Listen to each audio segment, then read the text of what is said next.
दोस्तों, मैं आपको जो कहानी सुनाने जा रहा हूँ वह हर किसी को सुननी चाहिए। अगर आप पिता हैं तो अपनी बेटी के लिए सुने, अगर आप भाई हैं तो अपनी बहन के लिए सुने, अगर आप पति हैं तो अपनी पत्नी के लिए जरूर सुने। दोस्तों, यह कहानी है ऐसी लड़की की जो अपने माता पिता की लाडली थी। जो भी चाहिए था हाजिर मिलता था। लड़की का नाम काजल है। वह मेरी बहुत अच्छी दोस्त है। हम दोनों ही मिडिल क्लास फैमिली से आते हैं। काजल बहुत खुद चुलबुली थी और हंसमुख भी बहुत थी। मैं और काजल एक साथ ही कॉलेज में पढ़ते थे। काजल बहुत खूबसूरत थी, किसी फिल्म की हीरोइन की तरह। काजल अपने घर में अकेली लड़की थी, इसलिए बचपन से ही उसे घर में सबसे ज़्यादा प्यार मिला। उसकी माँ उसको पढ़ाई के लिए थोड़ा सा भी डांटती थी तो उसके पिता उसको सपोर्ट करते थे और कहते थे कि मैं अपनी बिटिया के लिए ऐसा घर ढूंढ लूँगा जहाँ वह राज करेगी राज। काजल के पिता को लगता था कि वह अपनी बेटी की शादी बहुत बड़े घर में करेंगे। मेरी भी बीए हो गई थी और मैं अब अपनी आगे की पढ़ाई के लिए मैं दूसरे शहर चला गया था।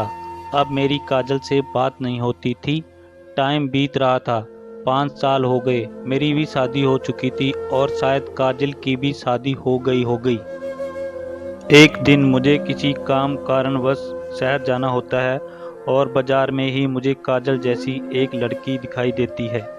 मैं पास जाकर देखता हूँ तो वह काजल ही थी।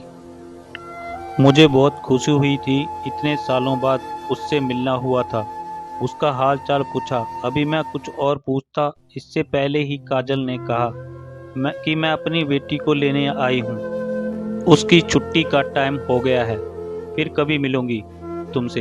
इतना कहकर ही वह चली गई। मैंने मन ही मन सोचा, हम बहुत अच्छे दोस्त हैं, लेकिन ये काजल को हो क्या गया है। काजल तो बहुत चुलबुली थी।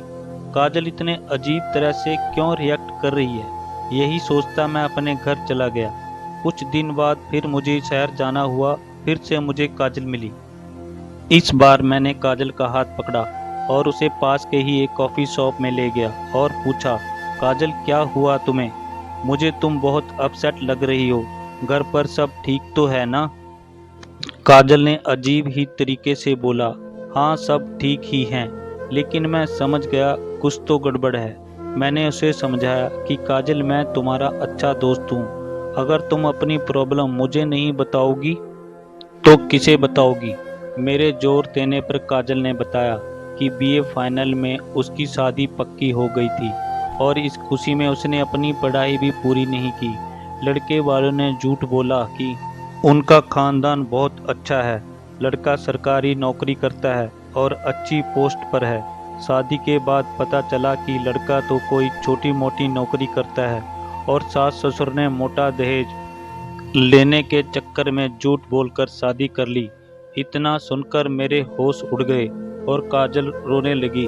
उसने बताया कि उसका पति हर दिन शराब पीकर घर आता है और उसके साथ मारपीट करता है और उसे घर से भी निकाल दिया है। उसका पति अपनी बेटी को भी अपनी नहीं मानता। वह कहता है पता नहीं यह किसकी है। काजल ने मुझे बताया कि अब वह अपनी माँ के साथ रहती है।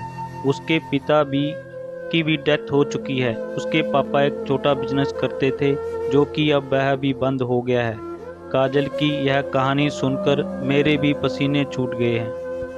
मैंने उसे सांत्वना देकर घर भेजा। मैं सोच रहा था कि हंसते खेलते परिवार को किसकी नज़र लग गई। दोस्तों, हर माँ बाप यही चाहता है कि उसकी बेटी की शादी किसी बड़े घर में हो और वह राज करे।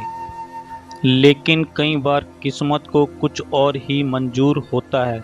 इसलिए हर माँ बाप की जिम्मेदारी है कि उसकी बेटी आत्मनिर्भर बने ताकि शादी के बाद भी वह अपना सिर गर्व से ऊंचा कर चल सके। अगर आपको यह इमोशनल स्टोरी पसंद आई हो तो लाइक करें और सब्सक्राइब करें।